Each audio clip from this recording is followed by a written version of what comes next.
Bah, tu sais, les pontes à vous, c'est... Ouais, je pense que c'est vous avez c'est mieux. En fait, c'est plus... En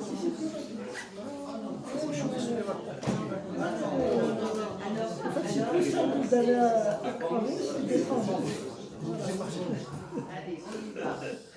Il y avait des gens en vélo qui nous montraient.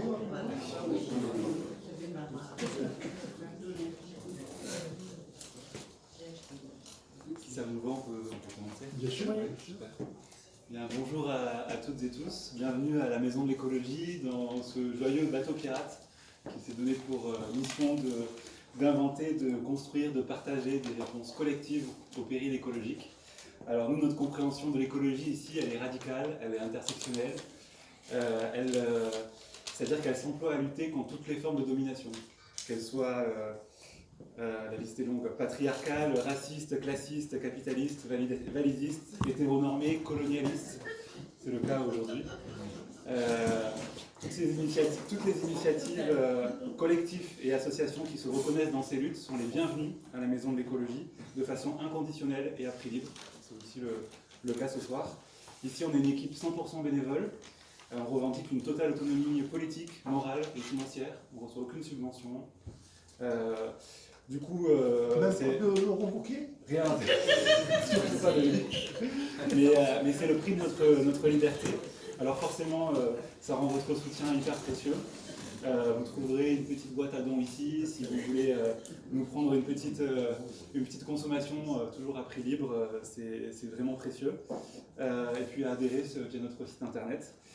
On risque de prendre quelques petites photos pendant la soirée, qui n'ont pas nécessairement vocation à être publiées, mais si jamais vous ne souhaitez pas apparaître, c'est votre droit. N'hésitez pas à venir nous voir et nous dire je ne souhaite pas apparaître et on vous floutera.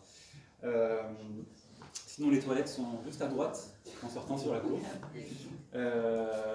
Voilà, on est absolument ravis de vous accueillir. Merci. De parler de ce sujet si crucial et peut-être un peu trop invisible dans nos quartiers de bobos, comme on dit. Bienvenue, bonne soirée à tous. Merci. Merci.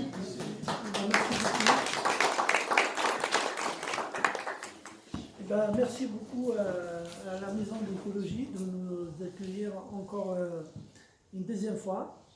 Et on a... Plus fort. Ah oui, plus fort. Ouais. Du coup...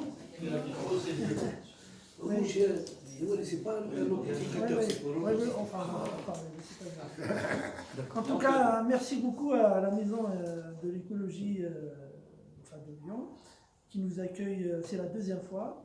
On est très heureux et surtout pour nous, on est à peu près dans la même démarche aussi, puisque Forsam aussi est une association qui vit depuis 2017 que des dons et des différents partenariats qu'elle a noués, que ce soit avec des universités, des institutions.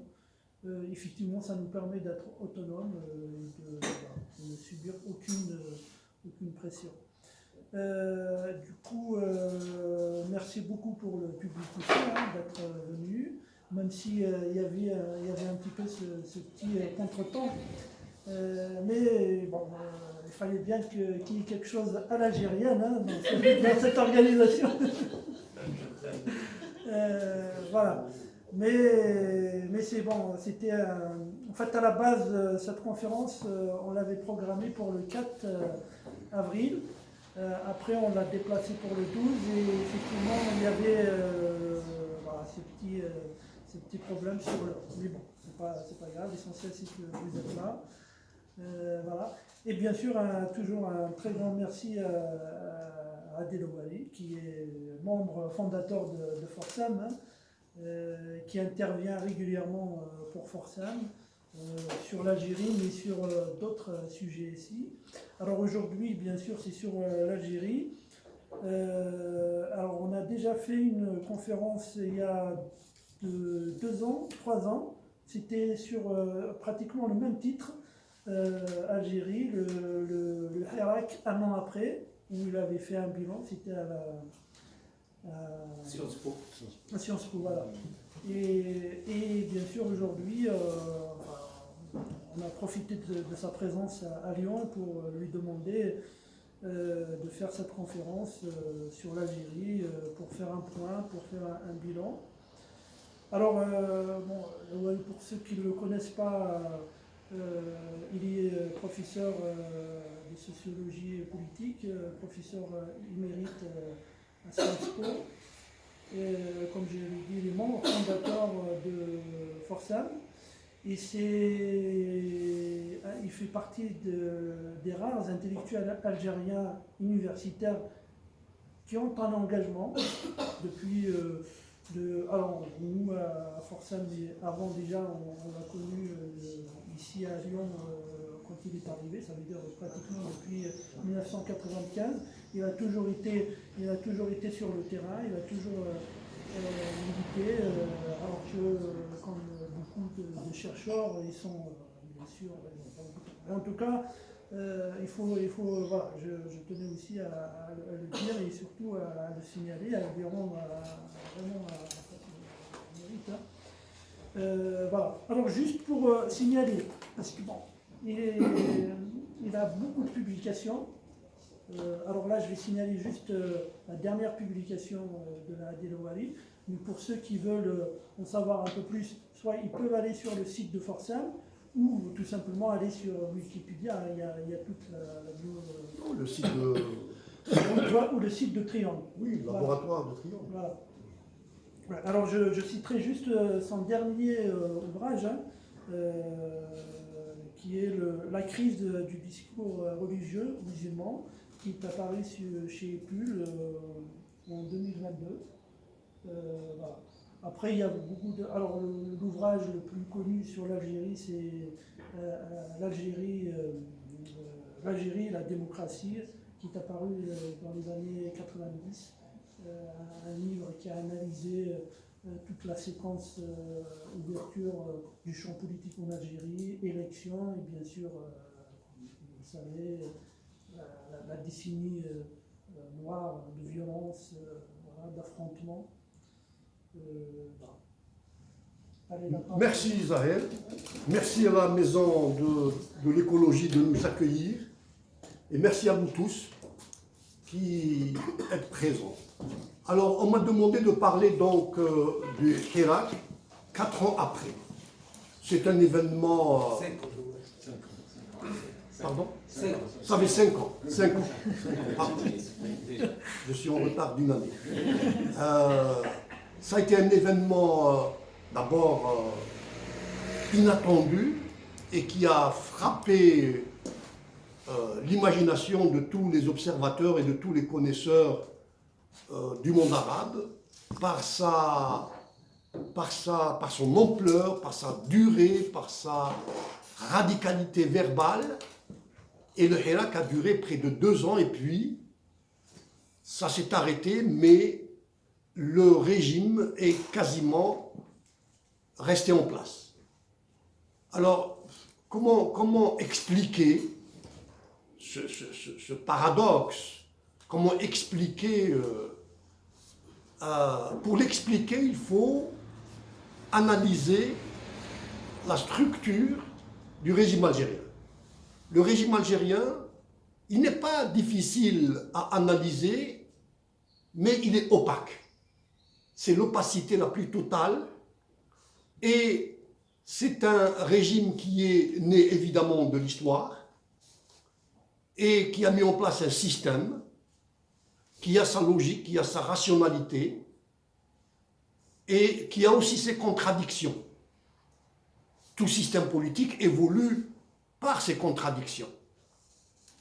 Et donc, quelle est l'origine de ce système que je vais approcher à travers le concept ou par le concept de souveraineté.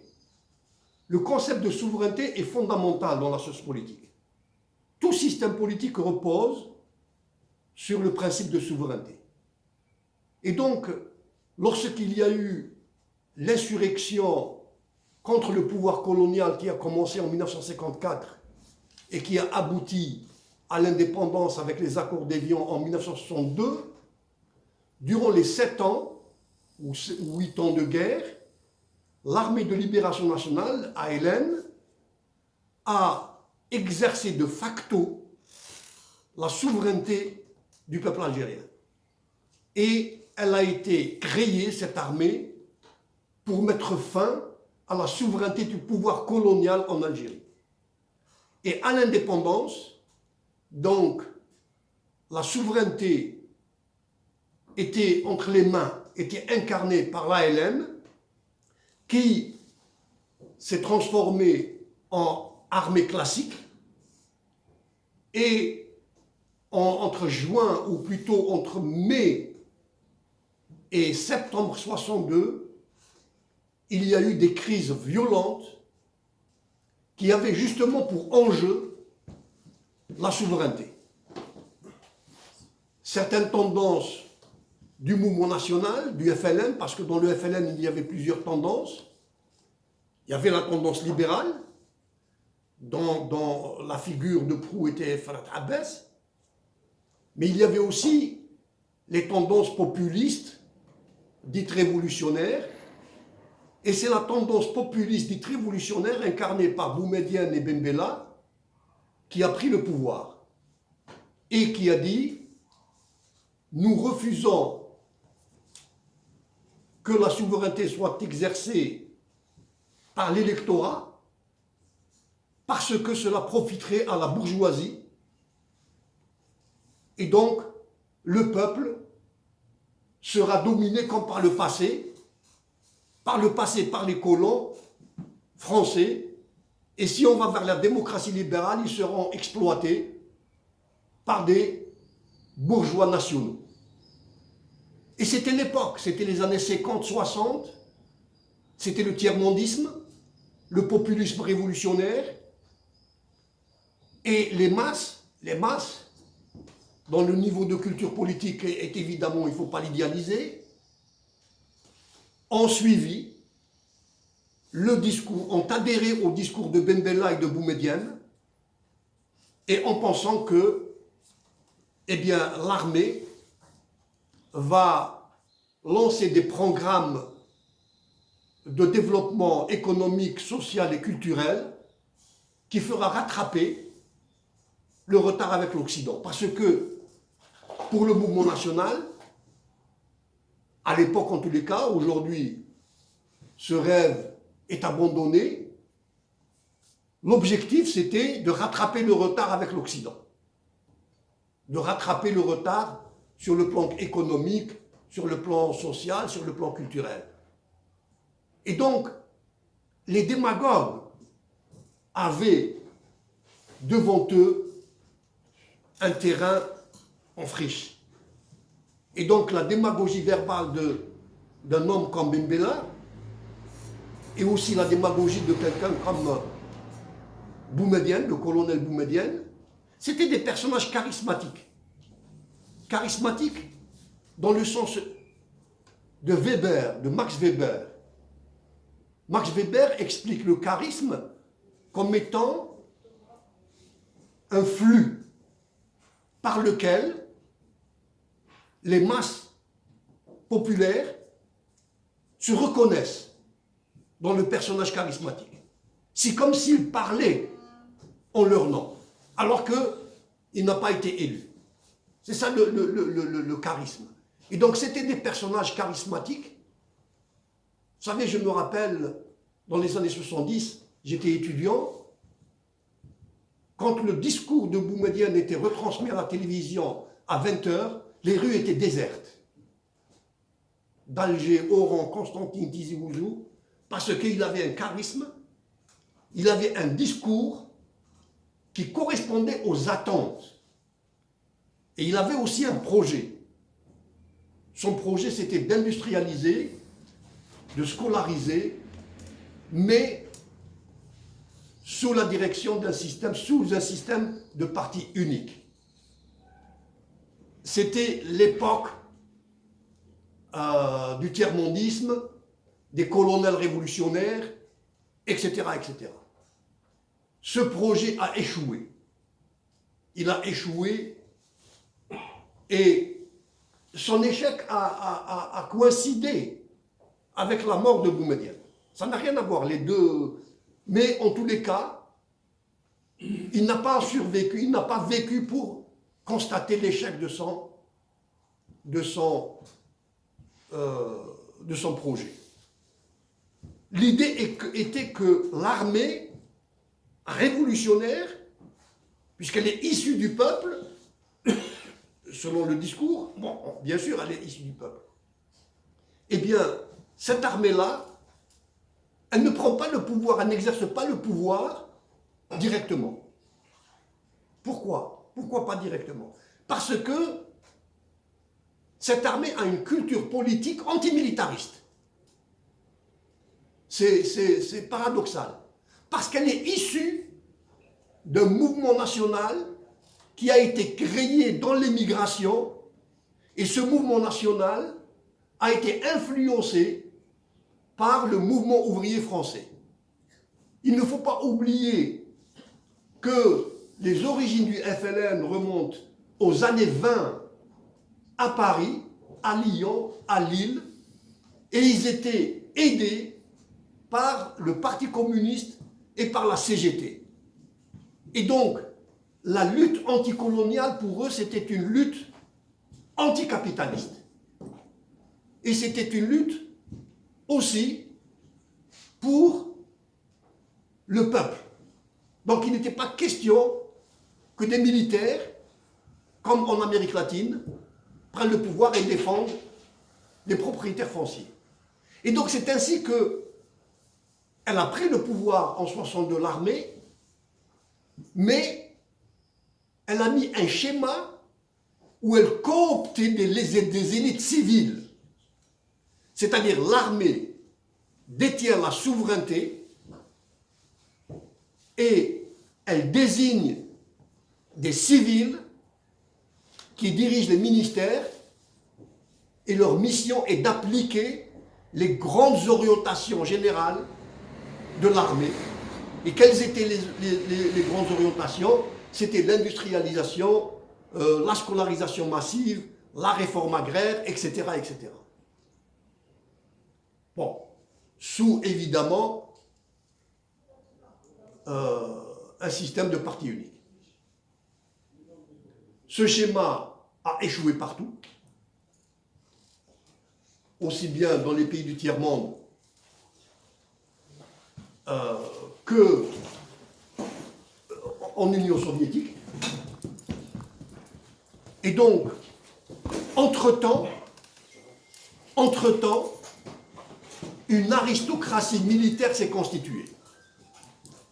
Une aristocratie militaire s'est constituée et qui a pris goût au privilège d'une caste qui ne dépend pas d'autorité civile et qui ne dépend pas d'institutions, puisque c'est elle la source des institutions. Et donc, après la mort de Boumedienne, ce projet populiste n'avait plus son leader charismatique. Mais, entre-temps, les militaires n'ont pas voulu se retirer de la souveraineté ou abandonner la prérogative de la souveraineté. Ils ont désigné un président qui a succédé à Boumedienne, c'était Chadli Benjdid, c'était un colonel. Et à partir de là, a commencé à se mettre en place ce qu'on appelle la bicéphalité du pouvoir d'État en Algérie. Le pouvoir d'État en Algérie est bicéphale. Il y a le pouvoir réel détenu par les militaires et le pouvoir formel exercé par le gouvernement. Voyez-vous? Et dans les années 80, avec la baisse des prix du pétrole et évidemment l'échec des investissements massifs qui ont été opérés sous la période de Boumedienne, toutes les entreprises créées étaient déficitaires. Le pays s'est endetté et il y a eu la crise de 1988. L'État n'avait même pas les moyens d'importer les céréales, l'huile, le sucre, etc. Et il y a eu les émeutes d'octobre, qui ont été réprimées par cette aristocratie militaire, mais à l'intérieur de la sphère du pouvoir, et les systèmes de parti unique s'écroulaient partout. En 1989, Chadli Benjdid annonce qu'il y a une réforme de la Constitution et le parti unique est supprimé et il y aura le multipartisme. Donc entre 1989 et 1992, il y a eu 3 années de multipartisme, liberté de la presse, liberté d'expression. Je crois que c'est la seule période durant laquelle les Algériens ont fait l'expérience de la liberté d'expression et du multipartisme.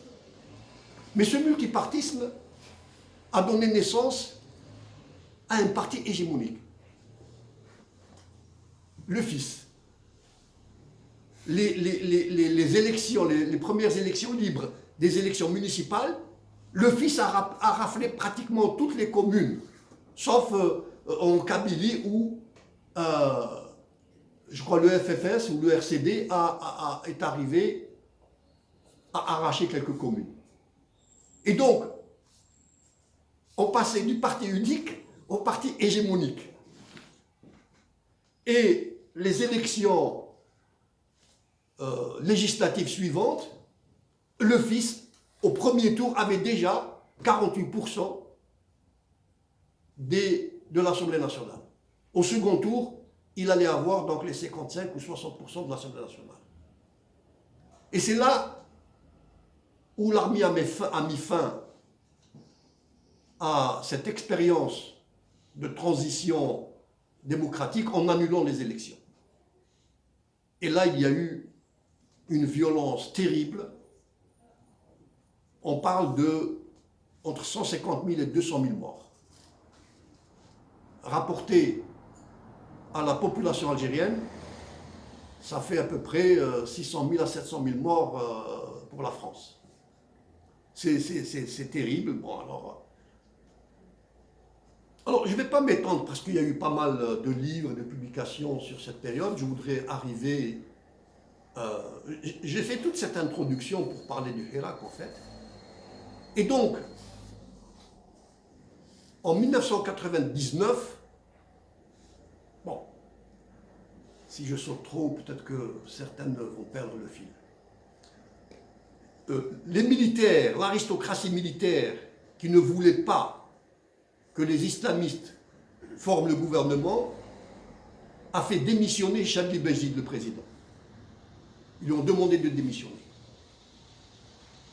Et ils ont fait appel à un chef historique, cofondateur du FLN. Les cofondateurs du FLN, ils sont 6.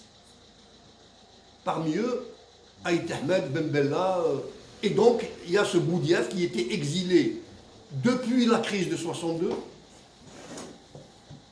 Donc ils l'ont appelé, en février il a été investi comme chef de l'État, mais comme il voulait exercer le pouvoir, il ne voulait pas obéir à la bicéphalité du système. Il a été assassiné 6 mois ou 5 mois après avoir été désigné. Il voulait, comme il se considérait comme le père de ce système politique qu'il a fondé avec 5 autres nationalistes. Donc il ne voulait pas avoir au-dessus de lui le commandement militaire qui lui dirait ce qu'il faut faire. Et donc, il a refusé la bicéphalité, il a été assassiné. Le pouvoir réel qui exécute un titulaire du pouvoir formel qui ne lui obéit pas. Il n'y a pas d'autre formule. Il a été remplacé par un général, le général Zeroual. Zeroual, c'est quelqu'un de bon sens. Il a voulu négocier avec les islamistes une paix. Et évidemment, qui dit négociation, il faut donner quelque chose. Les militaires n'ont pas accepté. Comme ils sont, il les connaît et il a démissionné. Il est encore en vie, il n'aurait pas démissionné, il aurait été tué. Et c'est là qu'ils ont appelé quelqu'un qui s'appelle Bouteflika, qui a été le ministre des Affaires étrangères de Boumedienne. Et Bouteflika a été choisi parce que l'Algérie était diplomatiquement isolée en raison de ces événements. Et les ONG de droits de l'homme, notamment Amnesty International, écrivaient mensuellement des rapports où étaient dénoncées les violations massives de droits de l'homme. Et donc, les généraux ont appelé Bouteflika comme président en se disant qu'il a une expérience des rouages des institutions internationales et qu'il va nous protéger et mettre fin à l'isolement diplomatique de l'Algérie. Et donc, il a été élu ou désigné, en tous les cas, le président algérien n'est jamais désigné, il est désigné comme candidat, mais il y a une élection. Donc il est élu en avril 1999. Et les premières années, il est assez populaire parce que les militaires, parallèlement, ont mis en place une politique de réconciliation nationale. Et que lui a couvert. Et donc, le terrorisme, la violence terroriste, ou la violence, a diminué de façon drastique. Les Algériens ont commencé à souffler après 1999, 2000, 2001. Quand je dis souffler, c'est que en 95-96, vous ne pouviez pas faire la route Alger-Oran ou Tizi Ouzou Béjaïa. 95% vous étiez assassinés, vous étiez tués. On ne circulait pas. Même la journée, c'était difficile. Et après 1999, les gens étaient très contents de pouvoir circuler. Et surtout que les prix du pétrole ont commencé à augmenter et le gouvernement de Bouteflika a mis en place une politique économique de la demande, non pas de l'offre. Il n'a pas eu un projet économique qui renforce l'offre nationale. Non, il a autorisé les banques à donner des crédits, les gens achetaient des voitures, il a construit des millions de logements, les gens avaient des logements, enfin, beaucoup de gens ont eu des logements à des prix de l'État, ce n'étaient pas des prix internationaux du marché international, et donc il y a eu une certaine euphorie qui a d'ailleurs donné naissance à une bourgeoisie d'affaires qui avait amassé des fortunes colossales. Mais c'était de la spéculation. La bourgeoisie monétaire n'avait aucun ancrage dans la production. Elle avait un ancrage dans la spéculation. Si vous voulez une comparaison, alors que la Chine a mis en place un modèle où des Chinois, des bourgeois chinois, des entrepreneurs chinois ont enrichi l'État chinois, sous Bouteflika, l'Algérie a mis un modèle où l'État a enrichi des individus. Et évidemment, en connexion avec l'aristocratie militaire, beaucoup de généraux impliqués dans des affaires de corruption, mais ces affaires de corruption n'éclateront que lors du Hirak. Je veux dire, ne connaîtront des poursuites judiciaires que en raison du Hirak. Bouteflika donc est élu en 1999, réélu en 2004. En 2005, il subit une opération chirurgicale. Il est réélu en 2009. En 2013, son état de santé se détériore sérieusement. Et malgré cela, en 2014, il est désigné. Ce n'est même pas lui qui fait la campagne électorale. Il est malade, mais il est réélu en 2014. Il ne parle pas. Il ne voit. C'est un cadre. C'est un cadre que les ministres amènent et ils disent voilà, nous parlons au nom de Bouteflika. D'ailleurs, il y a eu pas mal de blagues lors du Hirak. L'une d'elles, puisqu'on nous demande de voter pour un cadre, autant voter pour la Joconde. Et donc, lorsque sa candidature a été annoncée, il y a eu une explosion. La population était indignée. Mais alors vous allez me dire, mais pourquoi les militaires ont voulu le... Parce que les militaires adorent un président qui n'exerce aucune fonction et qui ne les embête pas. S'ils pouvaient avoir quelqu'un mort comme président, voyez-vous, ça ne les gêne pas que... Parce que la présidence est une coquille vide en Algérie. Si vous voulez, les directives viennent du ministère de la Défense, traversent la présidence, et la présidence les distribue au ministère. Et les ministères les appliquent. La présidence est un cache-sexe.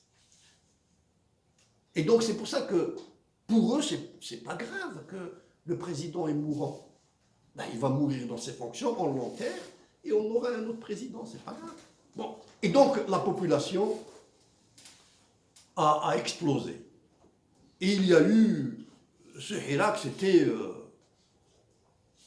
au début du Hirak, les généraux ne savaient pas sur quel pied danser. Mais quand ils ont vu que c'était massif, y compris dans des petits villages, il y avait des manifestations, ils ont demandé à Bouteflika, de façon d'ailleurs brutale, de retirer sa candidature. En fait, lui, il ne savait même pas ce qui se passait. C'était son frère et son entourage. Quand on dit Bouteflika doit retirer sa candidature, c'est-à-dire son frère et son entourage doivent retirer sa candidature. Et évidemment, comme c'est le pouvoir formel, il n'a aucun ancrage dans la population, il a accepté, il y a eu un intérim, des élections avaient été prévues en juillet, le mouvement populaire les a refusées, et finalement ça a été reporté à décembre 2019, et il y a eu toute une stratégie des militaires pour en même temps diviser le Hirak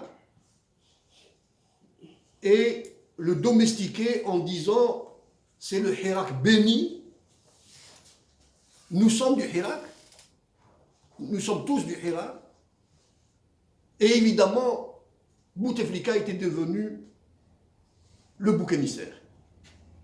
Entre-temps, c'est vrai que les généraux se sont ressaisis, ils ont fait arrêter des dizaines de généraux impliqués dans des affaires de corruption pour dire qu'on vous a entendu, on va repartir, nous avons fait des erreurs, nous avons commis des erreurs, on reconnaît, mais on va repartir sur de nouvelles bases, mais avec le même système. Et donc ils sont arrivés à diviser le Hirak, le Covid aidant. Les responsables informels du Hirak avaient appelé à ne pas manifester, à ne pas marcher durant le Covid. Plus les divisions ont fait que le Hirak s'est affaibli. Par exemple, on a pris prétexte qu'à Alger, et même dans d'autres villes, il y a eu le drapeau ou l'emblème berbère. On dit, ah, c'est les berbéristes, etc., etc. Et donc, on a opposé des berbéristes à des non-berbéristes, on a opposé des islamistes à des laïcs, on a opposé, etc., etc. Et c'est ainsi que le Hirak s'est affaibli, mais il s'est affaibli surtout, de mon point de vue. Quand il y a eu le slogan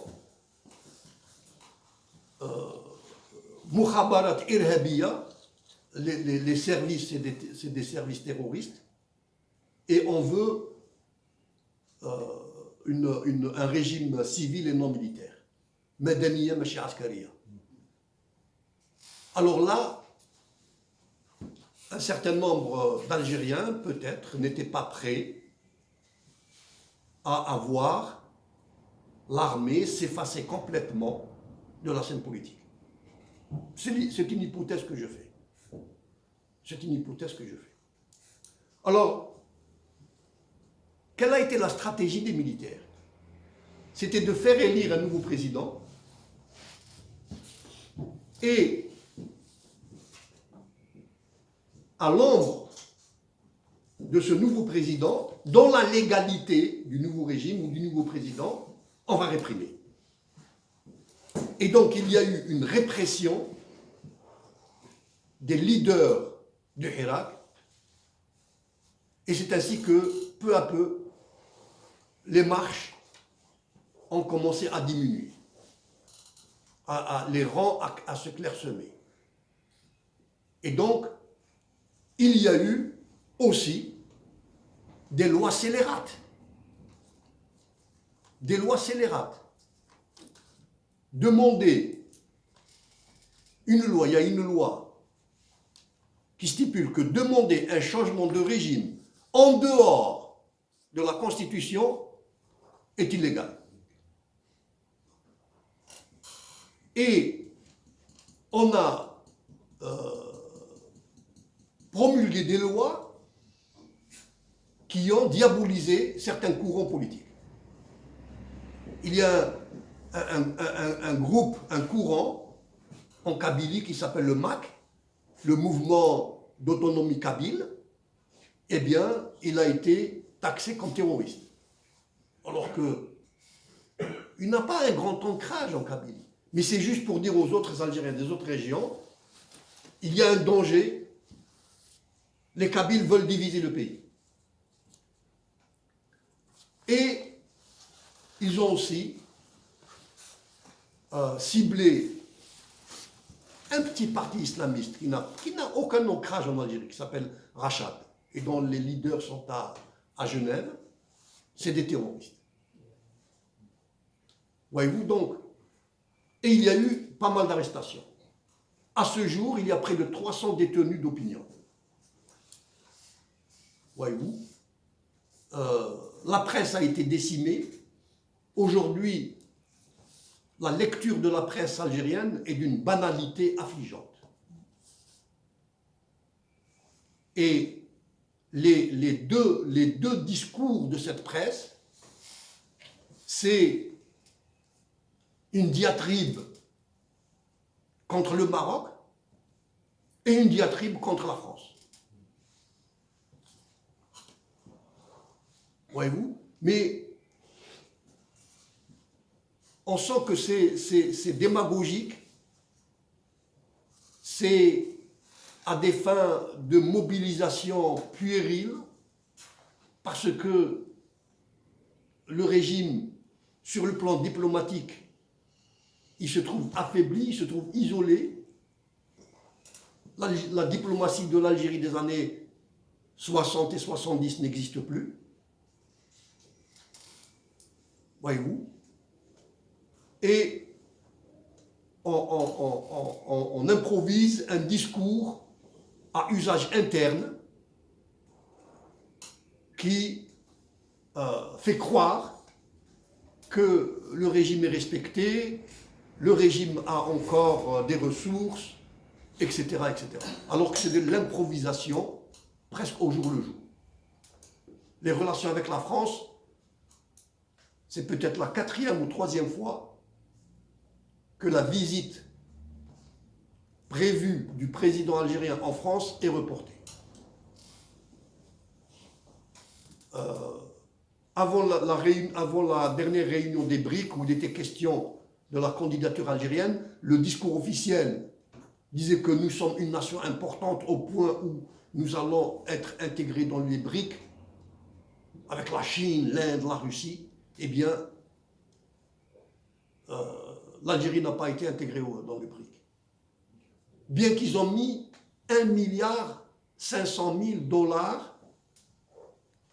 1,5 milliard $ dans la banque des BRIC. Et ça a été parce qu'ils ont trouvé que les candidatures de l'Égypte ou de l'Arabie Saoudite ou de l'Éthiopie étaient plus... Alors, on en est où aujourd'hui?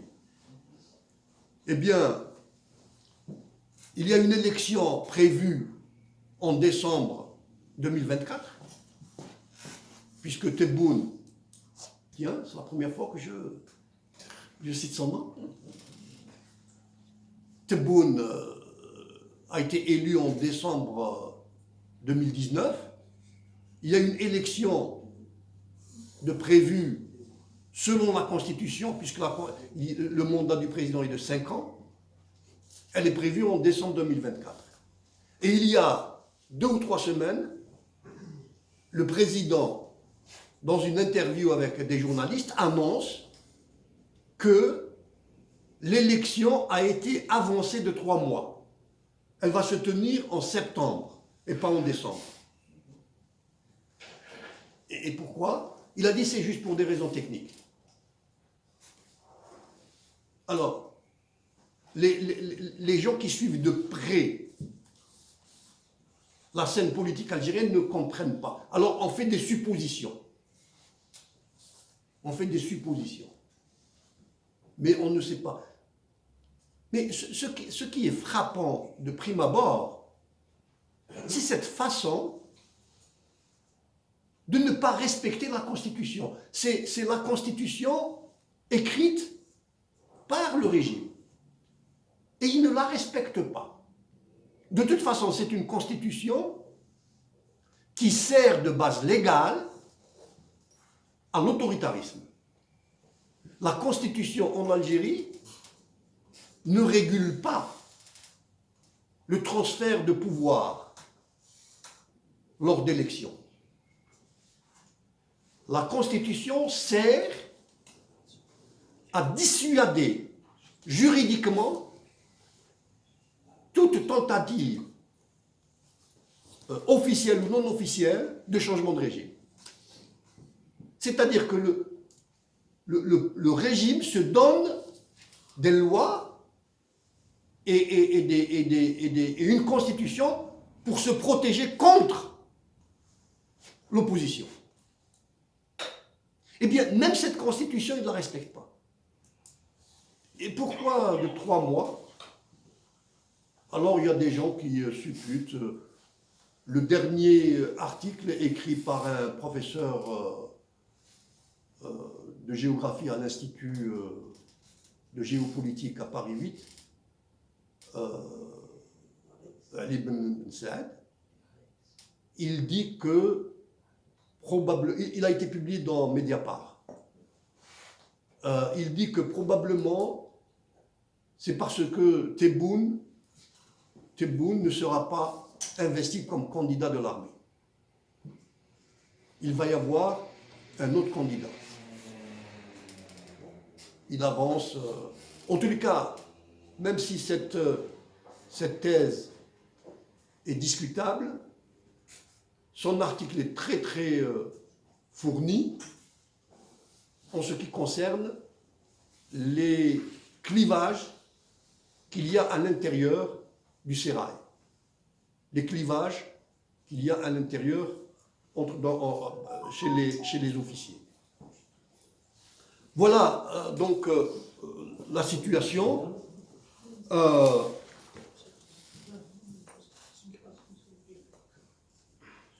Je ne sais pas si j'ai été clair. En tous les cas, il n'y a pas beaucoup d'informations parce que ceux qui exercent l'autorité publique ne viennent jamais, ne donnent jamais de conférences de presse, et parce qu'ils ne considèrent pas que l'État appartient à la population ou que le politique veut qu'il serve la collectivité. L'État est un butin de guerre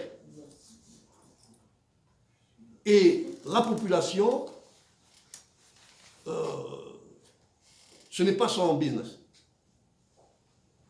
Il ne considère pas que la politique est une affaire publique. Et évidemment, il ne considère pas, et je vais finir par là, que la souveraineté appartient au peuple. La souveraineté leur appartient. Et il n'y aura de changement que lorsque le rapport de force sera en leur défaveur. Un rapport de force pas forcément militaire ou violent, mais un rapport de force économique. Si les prix de pétrole baissent, ou culturel, si le niveau de culture politique de la population fait un bond en avant, alors là, il y aura du changement. Mais en tous les cas, ils ont encore suffisamment de ressources pour tenir. Combien de temps? Personne ne le sait. Mais en tous les cas, l'aristocratie militaire qui exerce, qui a les rênes de l'État, quand je dis l'État, pas le gouvernement, qui fournit à l'État sa légitimité, eh bien cette aristocratie militaire, elle n'est pas prête d'accepter la transition démocratique. Voilà, je vous remercie et j'attends des questions.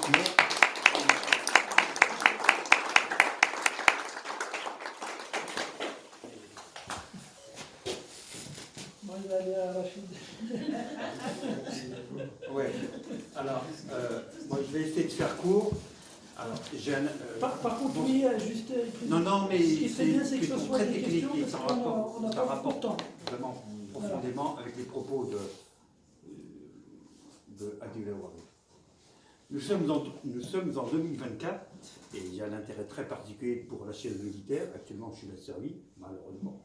Mais il y a une chose qui me taraude l'esprit. Comment se fait-il que dans la tête des officiers supérieurs, officiers généraux en Algérie, quand même, il devrait y avoir en Algérie des gens qui réfléchissent. Ils devraient se dire, notre système est moyenâgeux. Ils voient bien comment ça se passe. Alors, ma question est, peut-être qu'un jour arrivera une révolution à l'intérieur même des officiers supérieurs algériens, d'un style comme la révolution qui s'est déroulée dans les années 70 au Portugal, où certains officiers ont dit stop, là, ça suffit. Voilà. Alors, je vais répondre très brièvement, c'est assez technique. Il faut savoir que c'est un système qui ressemble au système soviétique. Et donc, dans l'armée, il y a le service d'espionnage qui espionne évidemment la société civile, mais aussi les militaires. Et donc, les officiers supérieurs et les officiers subalternes, ils ont peur. Ils sont sur écoute, ils sont suivis, et donc, mais malgré cela, il y a plus de 150 officiers qui ont été arrêtés. Bon, pour certains, on dit que c'est des affaires de corruption, mais pas pour les 150. En tous les cas, il y a un officier supérieur qui est connu, qui est en prison depuis le Hirak, c'est le général Erdil. Et donc, c'est un système à la soviétique qui dissuade, qui surveille évidemment les civils, mais qui surveille aussi les militaires. Voilà. Ok, merci. Oui, ma question, elle s'articule avec la précédente intervention. Est-ce qu'on a une idée de comment se structure justement le pôle militaire? J'ai bien entendu vous parler d'opacité, mais est-ce qu'on sait qui dirige? Enfin, est-ce qu'on a une idée, une représentation de cette structure et comment ça fonctionne? Ça, c'est ma première question. Et ma deuxième question, elle est plutôt, disons, est-ce que vous êtes au courant, est-ce que c'est par rapport à votre dernière intervention, est-ce que par rapport à quelle solution il pourrait y avoir pour qu'il y ait un changement? Est-ce que vous êtes au courant que normalement il devait y avoir le 27 et le 28 avril de cette année en correspondance à ce qui s'est passé en début mars dans un hôtel parisien dans le parc du Mont, organisé par Karim Zeribi, le congrès mondial de la diaspora algérienne, qui était d'ailleurs invité par Tebboune. Ça devait avoir lieu normalement le 27 et le 28 avril, et ça a été reporté à l'automne, donc après les élections de septembre, puisque les élections ont été avancées. Et il semblerait que, d'après mes renseignements, c'est ce qui est paru dans la bataille notamment, si effectivement la date a été reportée, ce serait parce qu'effectivement le groupe de la diaspora, les membres de la diaspora, ne veulent pas qu'il y ait trop d'amalgame avec Tebboune, parce que l'idée, c'est pour les gens qui sont les principaux organisateurs de cette rencontre donc à Alger, c'était effectivement de devenir indépendant par rapport à Tebboune, c'est-à-dire l'État, le gouvernement algérien. Voilà, c'est un petit peu évasif, c'est pas assez précis comme je le dis, mais c'est aussi parce que c'est pas très précis non plus dans les médias. On n'a pas beaucoup d'informations, mais sachant comment fonctionne le système, on a quelques idées. Alors, concernant votre première question, l'armée algérienne est structurée sur le même modèle que l'armée française. D'ailleurs, même l'administration algérienne est structurée sur le même modèle que l'administration française. Il y a un état-major, avec cette particularité qu'il n'y a pas de ministre de la Défense.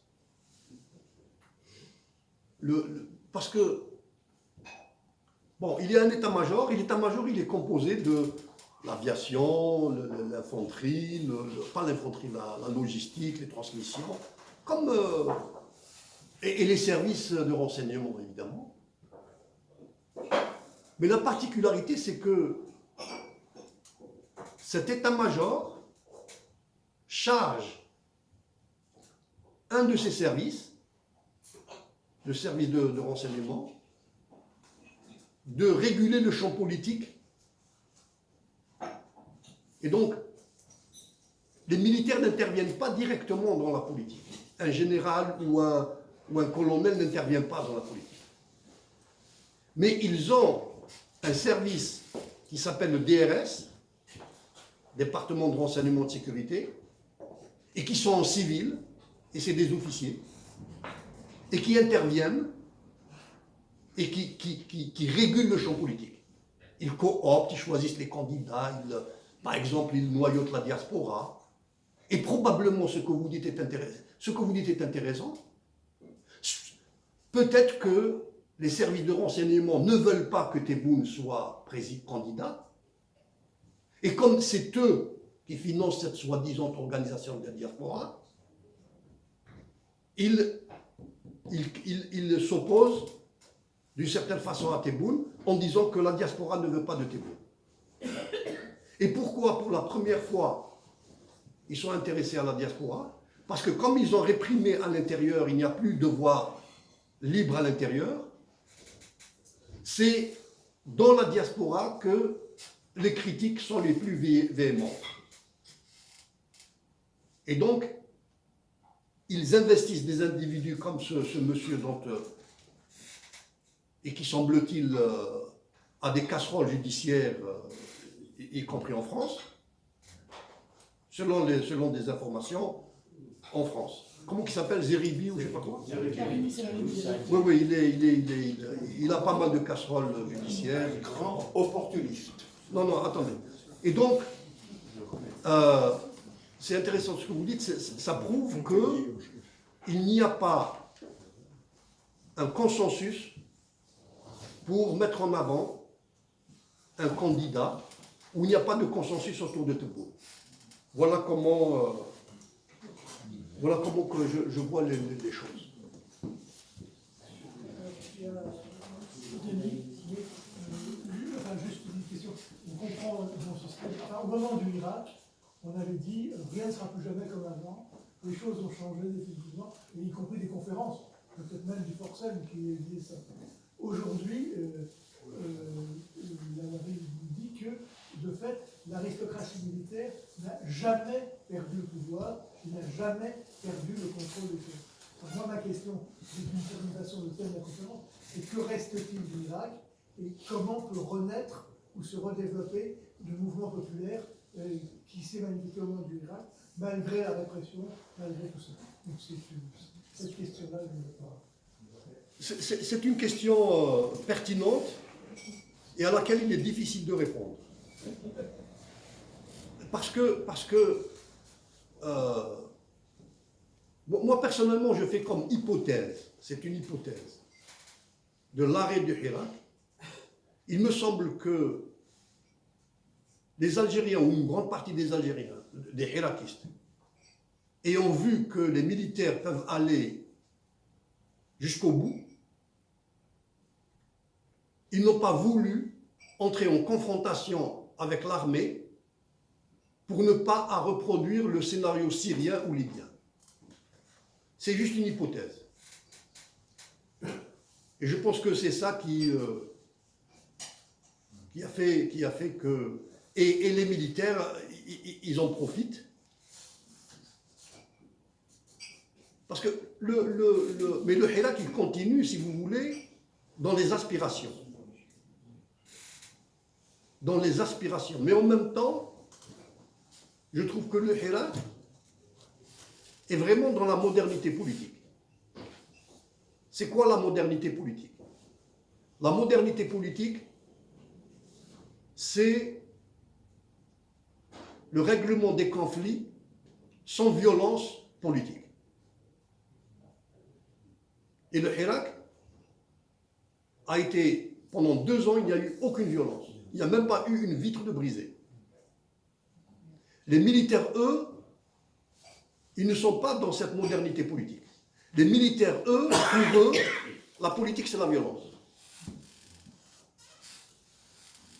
Le Hirak avait deux objectifs qui étaient liés.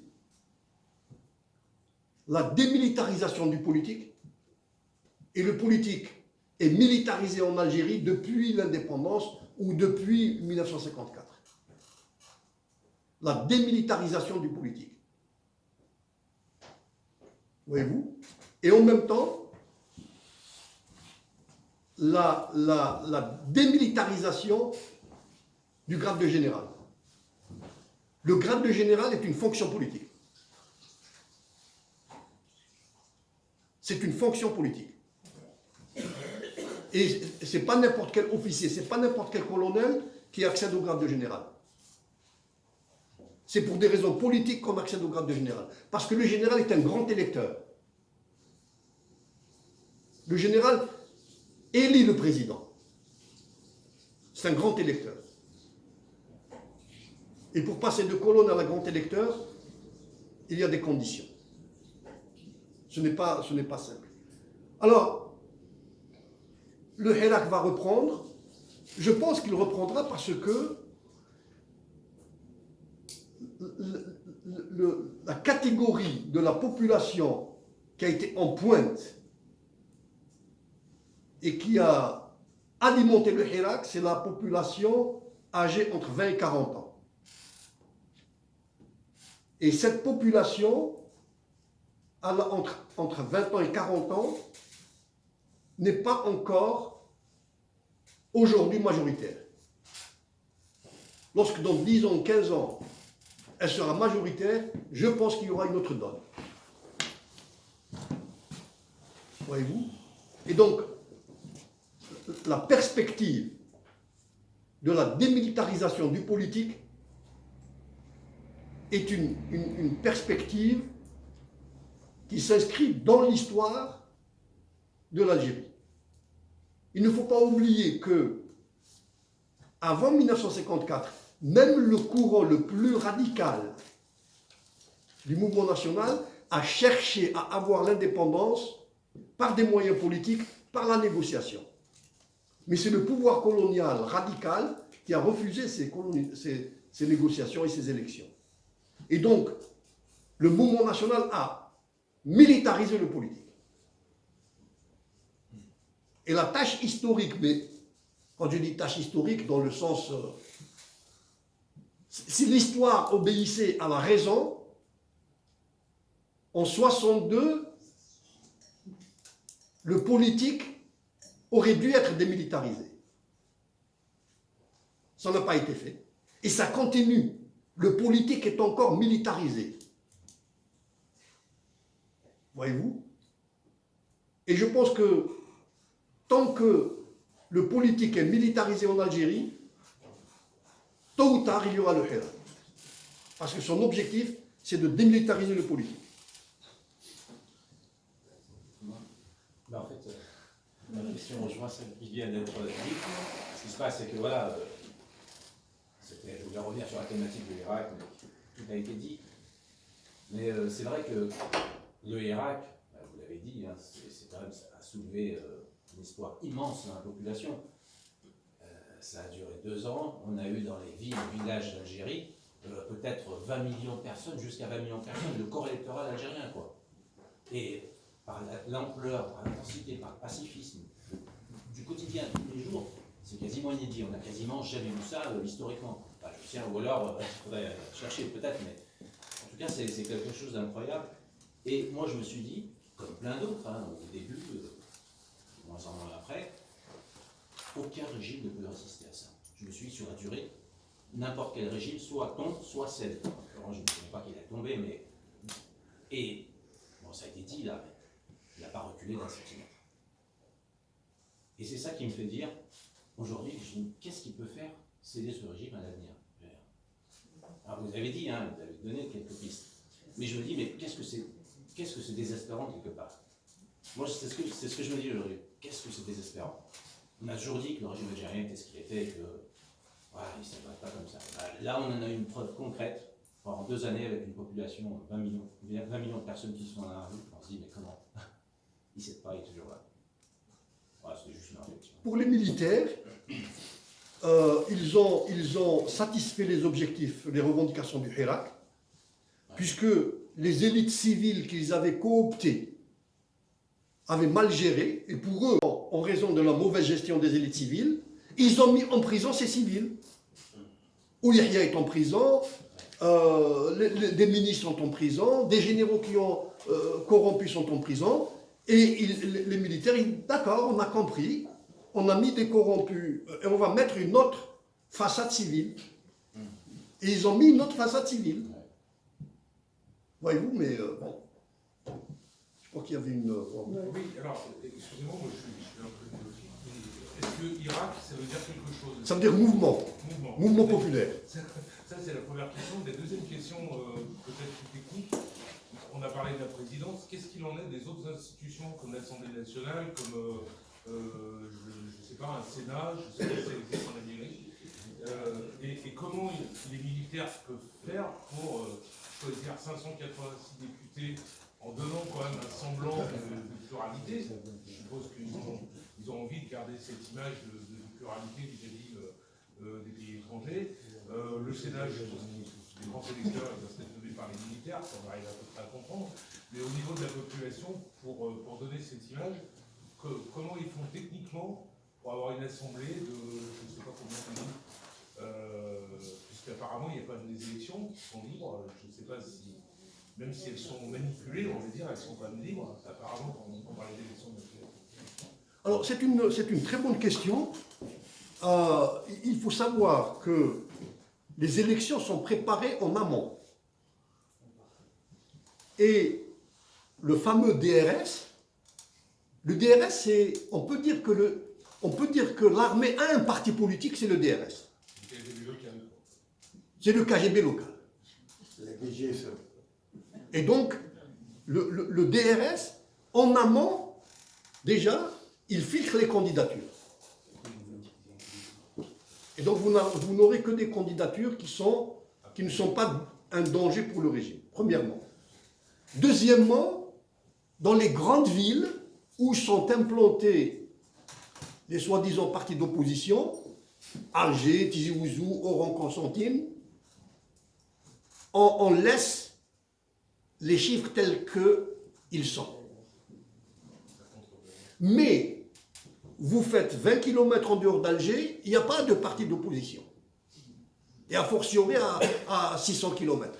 Et alors là, c'est le sous-préfet qui fait le bourrage des urnes. Comme du temps de la colonisation. Il fait le bourrage des urnes.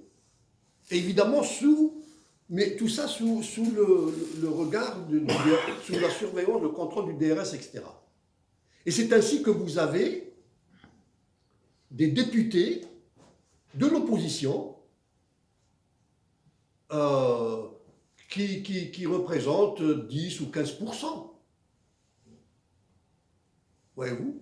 On a même eu dans les années 90 des députés trotskistes.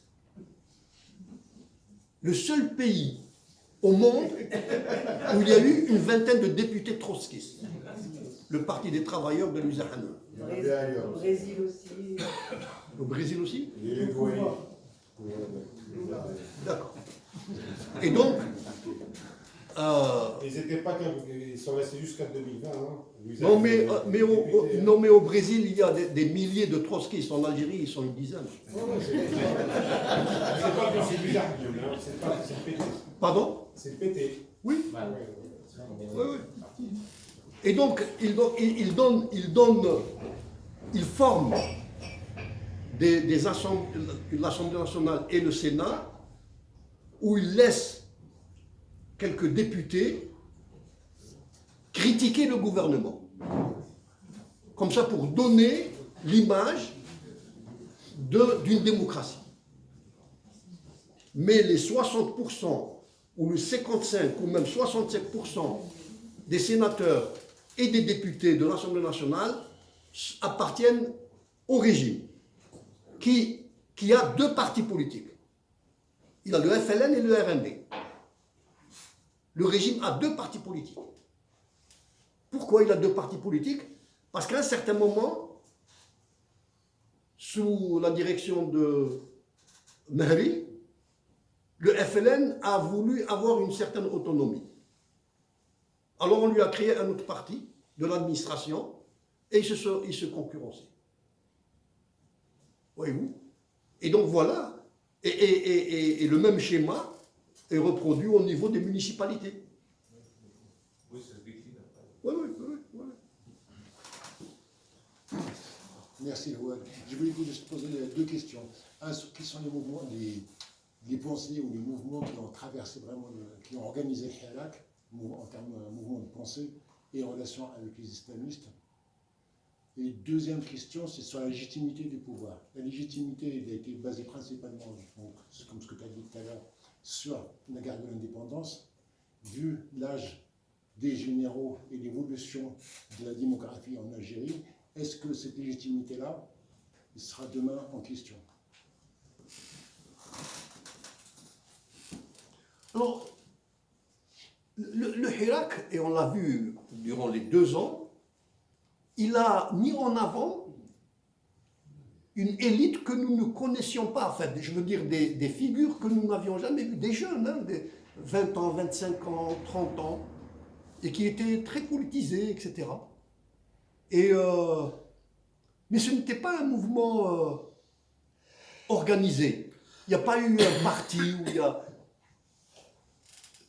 Les partis d'opposition ont été pris au dépourvu. Même les islamistes, ils ont été pris au dépourvu. Et par la suite, tout le monde a pris part au Hirak, y compris des gens du régime. Hein. Le FLN et le RND, ils disaient aussi on est du Hirak. Parce qu'ils ont voulu donner comme signification au Hirak juste un mouvement anti-Bouteflika. Voyez-vous? Mais il est difficile d'avoir des organisations autonomes, politiques autonomes en Algérie. Parce que si vous créez une association ou un parti, le 4e ou le 5e militant qui va venir s'inscrire, c'est quelqu'un du DRS. Et ensuite, ils vont venir très nombreux. Et ils vont noyauter. La stratégie, c'est de noyauter les partis d'opposition, y compris les islamistes, les partis islamistes. Voilà, c'est une stratégie. Parce que la caractéristique de ce régime, c'est qu'il ne veut aucun pouvoir social autonome de lui. Ni un pouvoir politique, évidemment, des partis, ni un pouvoir législatif, ni un pouvoir judiciaire, ni un pouvoir universitaire, ni un pouvoir religieux, ni un pouvoir économique, ni un pouvoir syndical. Il veut que le pouvoir exécutif seul dirige l'État.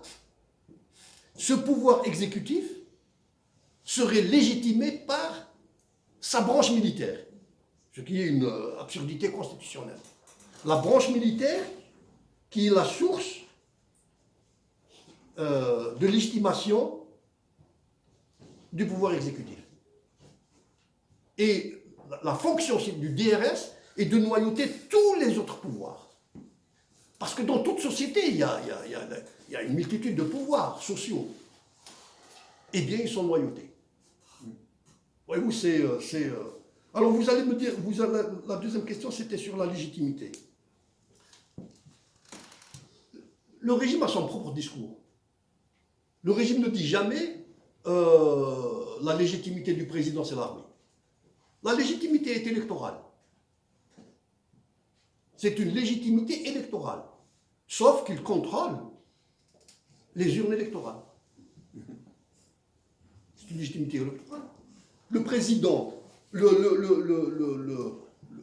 les officiers supérieurs, ils disent nous obéissons au président. Et il n'y a pas de ministre de la Défense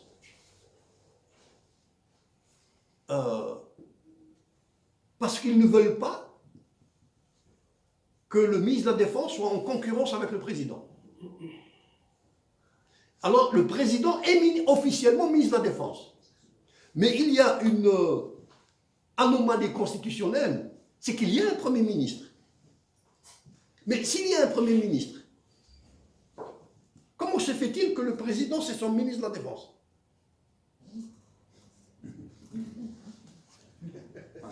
En tant que Premier ministre, je vais dire au ministre de la Défense de faire ça et ça. Non, mais c'est voyez-vous. Et donc, cette légitimité, elle est artificiellement électorale.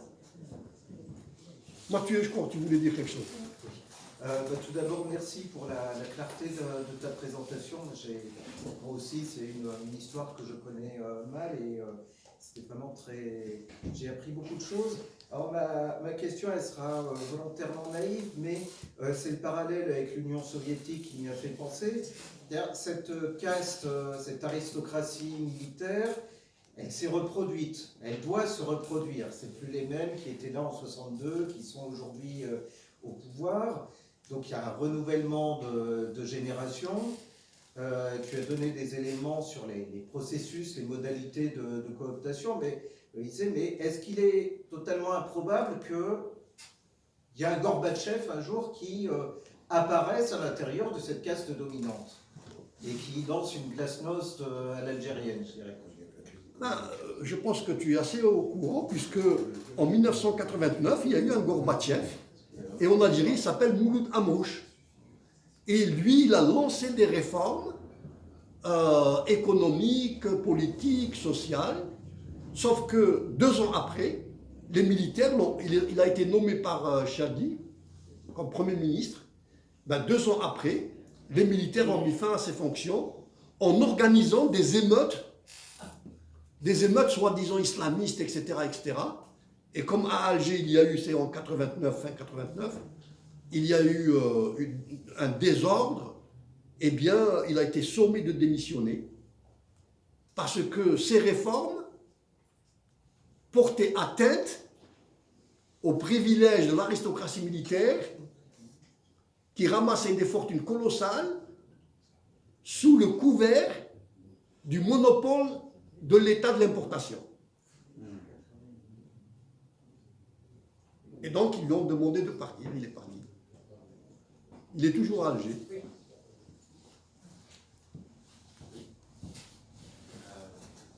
Alors moi, j'avais une question plus fort. Oui. Est-ce que vous pensez que, à votre avis, est-ce que la diaspora algérienne et les enfants d'immigrés algériens peuvent jouer un rôle déterminant pour l'avenir de l'Algérie? Et est-ce que le retour au pays peut être une hypothèse pour changer quelques donnes sociales, économiques, culturelles? Voilà. Et j'avais une autre remarque après. Alors, par expérience, à l'étranger, c'est-à-dire en France, notamment en France, en Allemagne, en Angleterre, etc., mais surtout en France,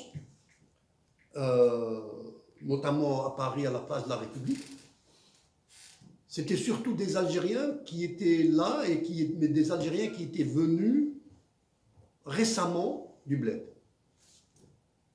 Il y avait presque pas de franco-algériens ou d'Algériens de la seconde génération.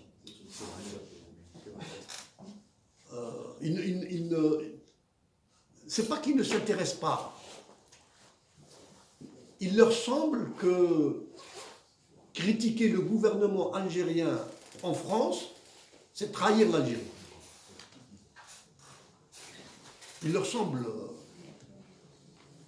Et donc, on ne veut pas, en France, dire que le gouvernement algérien est corrompu. Si on doit le dire à l'intérieur de l'Algérie, mais pas en France. Enfin, c'est l'hypothèse ou l'explication que j'avance.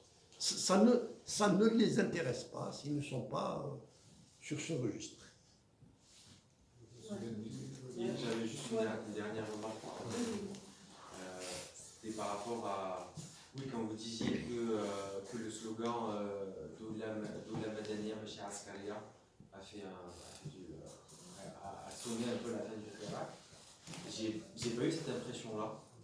Et je me demande sincèrement si l'élément extérieur, mais auquel personne n'a rien pu, du Covid, n'était pas venu au milieu. Je crois que les Algériens étaient suffisamment déterminés pour obtenir ce qu'ils voulaient, et ça aurait mis le temps que ça aurait mis.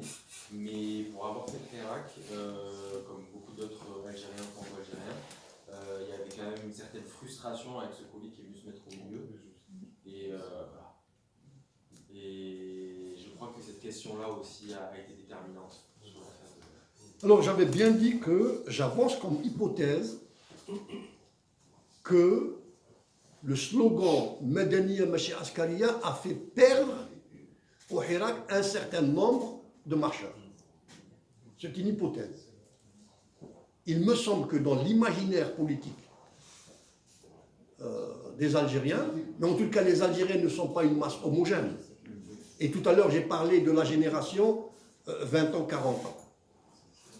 Mais la génération après 40 ans, ils pensent que l'armée a encore une fonction politique à jouer, d'unité nationale, de garante de la cohésion sociale, etc., etc. C'est pour ça que en Algérie, il faut penser à négocier la transition démocratique avec les militaires. Sauf que les militaires ne montrent aucun signe. Moi, je ne pense pas qu'on puisse aller du jour au lendemain vers un régime civil. Et les militaires n'ont pas du tout, ne sont pas dans cette... Et il y a des militaires qui sont pour un régime civil. L'Irdiri est en prison. Et l'Irdiri n'est pas un cas isolé. Mais je pense qu'on va vers le régime civil à moyenne ou longue échéance. Oui, moi, je voudrais intervenir sur deux choses. Le Hirak a duré une année, hein, de février 2019 à mars 2020, le Covid, et après il y a eu quelques grandes marches pour marquer la deuxième ou la troisième année du Hirak, et après il y a eu la répression massive en plus du Covid. Je pense que moi je suis d'accord avec le jeune homme. Est-ce qu'ils auraient été jusqu'au bout? Je ne suis pas certaine, parce qu'au sein du Hirak lui-même il y a eu des divisions, évidemment, comme le dit M. Lawadi, il y a eu une infiltration, donc il y a eu beaucoup de rencontres nationales, régionales. On a essayé, même y compris, de faire des coalitions avec les islamistes courant la conférence de juin 2019. Après, on a débouché sur un semblant de rassemblement qui s'appelle Nida 22, qui a rassemblé plusieurs sensibilités. Donc il y a eu plusieurs tentatives, on va dire. Le seul problème, c'est que le Hirak est arrivé sur des cendres, quoi. Est arrivé sur des cendres, c'est-à-dire en 2019, quand il est arrivé, c'était pas l'apogée de la lutte en Algérie. On n'avait pas l'UGTT comme en Tunisie. L'UGT1, c'est pas ça. Les mouvements associatifs étaient une bonne partie, après la décennie noire, sont partis. Donc du coup, la vie associative militante, elle a été quand même... Et le Hirak arrive à ce moment-là, pour le départ de Bouteflika. Moi, j'essaie de... Je suis hirakiste, vous aurez compris. Je pense qu'il y a une bonne partie qui est sortie pour le départ de Bouteflika. Le jour où Bouteflika est parti, moi je le sais, parce qu'on fait des réunions. Bon, nous, on a atteint notre truc, il est parti, donc il faut donner une chance, etc. Et puis, moi, je maintiens et dire, on a gagné, on a fait partir Bouteflika. Il faudrait, y compris psychologiquement, qu'on ne reste pas que dans les chefs, c'est important. Il était mourant, il est tout ce qu'on veut, mais on l'a fait partir, parce qu'ils auraient pu le garder s'ils étaient dans le rapport des forces. Donc, et on a fait reculer les élections, effectivement. Et notre faiblesse, c'est qu'on n'avait pas d'alternative pour proposer. Et ça, c'est un vrai problème dans la critique. Est-ce que même si le Hirak revient, quel des présidents pourrait là? Je ne vais pas m'attarder vraiment parce qu'il y a beaucoup de choses. Sur la diaspora, deux choses que je voudrais dire quand même. Effectivement, au début, les jeunes beurs, ce qu'on appelle les jeunes première, plutôt 3e, 4e G, venaient parce que c'était la fête à la place. On était à des milliers à la place de la République. On était des milliers quand même. Et puis très vite, c'est parti. Et moi, je suis d'accord avec vous. Pas parce que, au-delà indigènes de la République, etc., pour ne pas critiquer l'Algérie en France, ça, c'est les plus politisés. Mais les autres, ça ne les intéresse pas. Contrairement à ce qu'ils racontent Darmanin, etc., c'est des Français. Ils vivent avec les problèmes des Français. Certains, on les a trouvés dans les gilets jaunes, mais pas dans le Hirak. Parce que tout simplement, les 5e jeux, ils sont préoccupés par Et donc voilà, je vais essayer d'aller vite. Quelque chose qui m'a gêné quand même, c'est que tous les partis, associations sont... Enfin, moi ça me gêne. Qu'est-ce qui vous gêne? Vous n'avez pas fini la phrase. Partis politiques. Qu'est-ce qui vous gêne? Que tous les partis politiques, qu'ils soient infiltrés, comme en France. Hein. Vous savez, la FI, la France Insoumise, elle est infiltrée. Moi, je vous le dis, moi je suis dans Urgence Palestine. Ceux qui sont... On vient d'être infiltré par quelqu'un qui a fait un papier sur nous avec des noms qui est sorti là, il y a 3 jours. Donc, même en France, dans les pays. Qu'il y ait plein, que tous les partis sont, la direction, c'est la loyauté. Et non, la preuve, c'est qu'ils ont interdit le PST. Ils sont en train de mettre à pas le RCD. Le RAJ, il a été interdit, l'association RAJ. Donc il y a quand même des associations. Et ils essayent quand même de faire, bien sûr qu'ils sont loyautés. Moi je me rappelle dans les années 90 en Algérie, on a été aussi loyautés par les islamistes qui venaient voir, qui donnaient les noms. C'est une culture. Mais ça existe. C'est très faible. Les associations, l'opposition, elle est très faible. Ils essayent de faire... Il y a un collectif qui s'appelle le CNLD, collectif contre la répression. Ils ne sont pas infiltrés, ils essayent de se réunir, mais ils savent qu'ils vont être arrêtés d'un jour à l'autre. Donc, il y a quand même des associations, et féministes, et le PST, et le RCD en partie, le MDS, nos amis du MDS, etc., qui sont des militants qu'on connaît depuis 40 ans et qui ne sont pas forcément les porte-voix du DRS. Madame. Monsieur. Madame, mademoiselle, monsieur. Non, c'est... Les exemples que vous avez donnés, regardez.